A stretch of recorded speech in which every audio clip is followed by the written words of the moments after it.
Aujourd'hui, mes petits potes, vous allez frissonner. Car quoi de mieux que cette période de l'année pour faire une vidéo sur l'horreur. Cette vidéo porte très bien son nom, car en plus d'être sur le thème de l'horreur, elle va elle-même être trop efficace. Alors tout d'abord, l'horreur c'est quoi? Alors scientifiquement, bien évidemment prouvé par la concoction du loi du marché et approuvé par le Christ cosmique en personne, l'horreur c'est quand t'as peur. Il existe différentes manières de faire peur. Comme ça par exemple.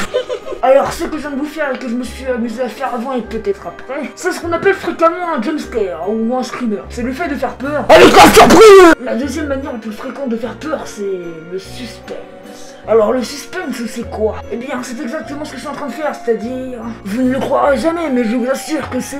Enfin vous voyez où je veux en venir. Vous ne tarderez pas à le savoir. Bon là ça fait plus peur du tout, c'est juste chiant en fait.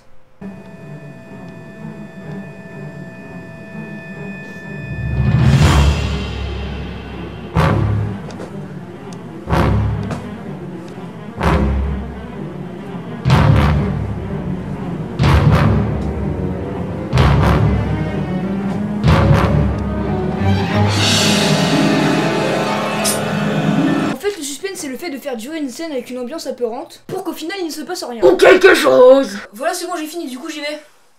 Non, passez vite.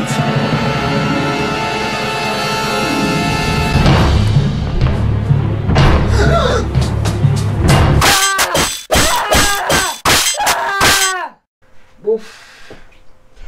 La peur que vous avez peut-être ressentie en voyant ma sale gueule est le troisième type de peur qu'on va traiter. Qui est donc celle du dégoût face à un visage ou autre partie du corps apeurant, dégoûtant, voire gore. Pour ça, les stars sont checky. Ça parce que de toute façon, il peut avoir la forme qu'il veut, mais celle de Gripsou déjà bien apeurante. Et en plus, vu le nombre de clonophobes qui existent, ça aide pas. On peut compter aussi Momo, c'est trop du cul, se faisant passer pour un démon ou je sais pas quoi, avec sa gueule bien flippante qui provient d'ailleurs d'une sculpture d'une artiste japonaise. Et pour rester dans le thème des poupées, on a Annabelle qui n'est pas mal non plus. Et autres personnages de films d'horreur comme Freddy ou Bagoul. Après, je vais pas tout vous lister non plus, mais c'est des exemples. Et je vais vous proposer un truc. Et si on combinait toutes ces peurs? Par exemple, et si je prenais Chucky et je m'en allais?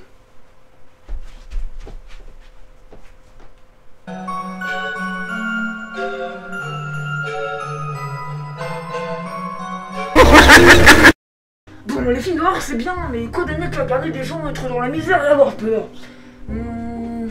Le vivre, comme par exemple avec les jeux d'horreur. Et pour moi, le meilleur jeu d'horreur pour vivre l'expérience d'horreur, c'est Five Nights at Freddy's. Donc pour résumer, Five Nights at Freddy's, c'est un jeu dans lequel on incarne un garde de nuit qui surveille une pizzeria, et à chaque nuit il risque de se faire bouffer par des putains d'animatroniques, et à chaque nuit il revient ce con. D'ailleurs, en parlant de trucs cons dans le jeu, à deux moments l'animatronique va repérer où t'es, et il va attendre devant la porte que tu auras fermée si tu tiens à la vie, et au bout d'un moment il va se barrer à l'autre bout de la pizzeria, et il va revenir 2 heures plus tard pour répéter le même schéma. Le fait qu'ils soient vivants la nuit veut pas non plus dire qu'ils sont intelligents. Donc dans cette ribambelle de bestiaux, on a Freddy, un ours chanteur, Bonnie, un lapin de guitariste plus charismatique que ce putain d'ours, Chica, un poulet ou plutôt une poulette qui a faim, qui a très faim, qui a très faim, qui a vraiment très beaucoup faim, et Foxy, un renard qui aime bien jouer avec les enfants avec sa tête de pédophile là. Ce qui est la discrétion d'un jeu, c'est qu'en plus de te concentrer sur ces salopards d'animatroniques qui t'entourent, c'est que tu dois aussi te concentrer sur le pourcentage d'énergie que tu as, en utilisant la caméra en fermant les portes par exemple. Et la raison pour laquelle je dis que Five Nights at Freddy's est le meilleur jeu pour vivre l'expérience, c'est que la différence entre le personnage que tu incarnes et toi, est que toi bah t'es assis bien au chaud sur ton bouteille et tu risques rien. Sauf que quand tu joues, t'as vraiment l'impression qu'ils vont dire te bouffer. Car le gardien de nuit qui est la salle de casse-croûte, bah c'est toi. Et ce que je préfère dans le jeu, c'est qu'il y a une histoire cachée, qu'on peut construire avec de différents éléments dissimulés dans le jeu. Bon, moi je vais pas vous la raconter parce que j'ai autre chose à foutre, et puis si vous voulez, il y a plein de vidéos qui traitent de ce sujet. Mais bon, des types de jeux d'horreur, il y en a plein, des originaux, des un peu moins. Mais le schéma classique d'un jeu d'horreur, c'est ça. Un jeu en vue FPS dans lequel il faut survivre dans plusieurs monstres plus ou moins flippants et d'atteindre un objectif. Bon allez, moi je vous propose de venir avec moi, on va faire un petit jeu d'horreur tous ensemble.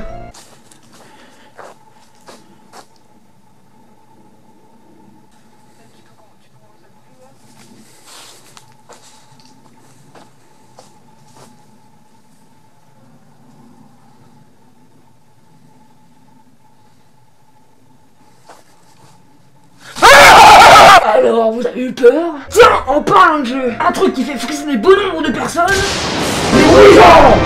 Bon, j'ai pas de Ouija, du coup, bah, je sais ce que j'ai. Mais dis-moi Yuzo, qu'est-ce que le Ouija? Eh bien, mon cher Yuzo, le Ouija, c'est très simple. Donc le Ouija, en gros, c'est un jeu qui consiste à savoir s'il y a des esprits avec nous. Mais bon, la seule chose qui est flippante dans ce monde, c'est les putains de tueurs en série comme moi. Parce que comme vous pouvez le constater, il se passe pas grand chose. Putain, c'est quoi ce bordel? Coucou. Oh putain! Ça va? Va-t'en, créature du démon! Bah c'est pas très cool comme accueil, je te rappelle que c'est toi qui m'as fait venir ici. Tu vas faire quoi, hein? Me posséder? Bah non, à la base j'étais juste venu pour taper la discute, mais bon... Ton space, c'est moi qui vais te tuer! T'es con ou quoi? Je suis déjà mort. Ah oui, merde, c'est vrai! Bon, je me casse, tu m'as saoulé.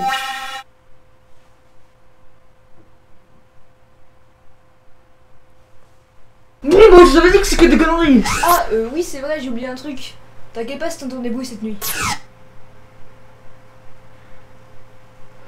Et un dernier truc que les gens aiment bien pour se faire peur, c'est raconter des histoires d'horreur. Donc des fois c'est des histoires inventées par réciteurs et des fois non. Et des fois c'est des histoires inventées par réciteurs et en fait non. Ça vous dit que je vous en raconte une à moi? Allez, venez avec moi, je vais vous raconter une petite histoire.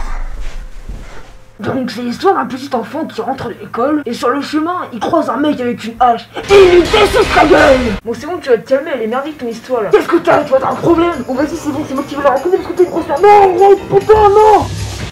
Bon, alors ça se passe début novembre, du coup juste après les fêtes d'Halloween. C'est l'histoire d'un mec veuf qui s'appelle Jérôme. Sa femme est morte le jour d'Halloween dans un accident de voiture en évitant un petit garçon déguisé qui traversait la route, alors qu'elle ramenait des bonbons pour les enfants qui iraient toquer à leur porte. Du coup vous devez vous douter que notre Jérôme est dans une profonde dépression. Ce soir-là il avait d'ailleurs mis une pancarte sur sa porte, une pancarte qui disait pas de bonbons, pour signaler les enfants qui voudraient avoir des bonbons, qui n'a pas de bonbons. Et parce que dans sa situation il avait franchement pas envie de recevoir de la visite. Cette pancarte était d'ailleurs toujours là, car Jérôme n'avait la force de ne rien faire, surtout des choses qui lui rappelleraient sa femme. Et un soir, vers 20h, quelqu'un toquait à sa porte. Il ouvrit et c'était un enfant déguisé en fantôme qui demanda des bonbons. Jérôme lui dit qu'il n'avait pas de bonbons et qu'Halloween était passé, donc il ne fallait pas aller toquer chez les gens pour leur demander leurs bonbons. Surtout quand à la porte il y a une pancarte pas de bonbons. Le lendemain matin, il avait demandé à ses voisins si eux aussi un enfant était venu frapper chez eux aux alentours de 20h. Mais aucun de ses voisins n'a reçu la visite de l'enfant. Après ça, il était assez troublé, car c'est étrange qu'un enfant alla frapper à la seule porte avec marqué pas de bonbons. Il se dit que c'était simplement une farce ou une coïncidence et que l'enfant n'avait pas vu la pancarte. Lui, il n'y pensa plus. Le soir, à la même heure, il entendit de nouveau toquer à sa porte. Il alla donc ouvrir, saoulé et à moitié effrayé, car il avait fait le rapprochement avec l'enfant car c'était à la même heure. Et lorsqu'il ouvrit, c'était bien et bien encore cet enfant déguisé en fantôme avec son petit panier. Notre bon Jérôme ne put point se contenir et gueula sur l'enfant lui disant de ne plus jamais revenir, car il lui avait signalé que c'était plus les périodes d'Halloween et qu'il n'avait plus de bonbons. Donc c'était carrément chelou, voire glauque qu'il ait retoqué. En plus, exactement à la même heure, qui est d'ailleurs une heure beaucoup trop tardive pour toquer chez les gens. Le lendemain matin, toujours un peu troublé, il croisa un de ses voisins avec lequel il s'entendait plutôt bien, et ce voisin dit à Jérôme: je savais pas que t'avais un neveu. Jérôme rétorqua qu'il n'avait pas de neveu et lui demanda pourquoi il disait ça. Le voisin lui répondit qu'il était venu prendre des nouvelles de Jérôme par rapport à sa dépression ce matin, et que c'était un enfant qui lui avait ouvert et cet enfant se disait être le neveu de Jérôme. À ce moment-là, Jérôme péta un câble intérieur, car il avait compris que ce sale gosse était rentré chez lui cette nuit-là. Et à ce moment-là, plein de questions apparaissent dans sa tête. Comment a-t-il fait pour rentrer ses intentions toujours là? Mais qui est ce petit connard? Le soir, il alla se coucher un peu plus tôt vers 19h30 car il était claqué. Mais malgré sa fatigue, le sommeil ne se joignait pas à lui, peut-être à cause de la peur. Les yeux fixés sur sa porte, il resta une dizaine de minutes sans rien faire, à part jeter quelques coups d'œil à son réveil pour voir quelle heure il était. 19h59, Jérôme était au summum de sa peur et de son angoisse. Il n'avait jamais été aussi mal de sa vie. 20h. Cette fois, les toc-toc ne venaient non pas de sa porte d'entrée, mais bien de la porte de sa chambre. Il était paralysé dans son lit, et soudain...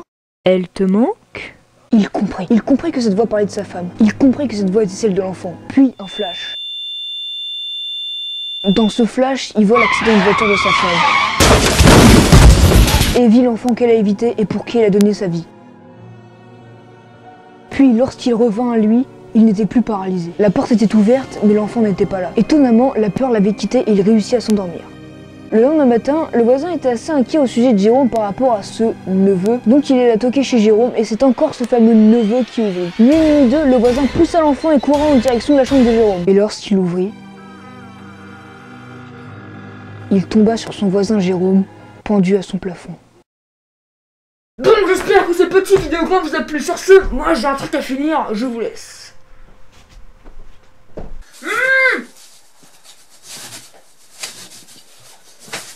Allez, place à la séance.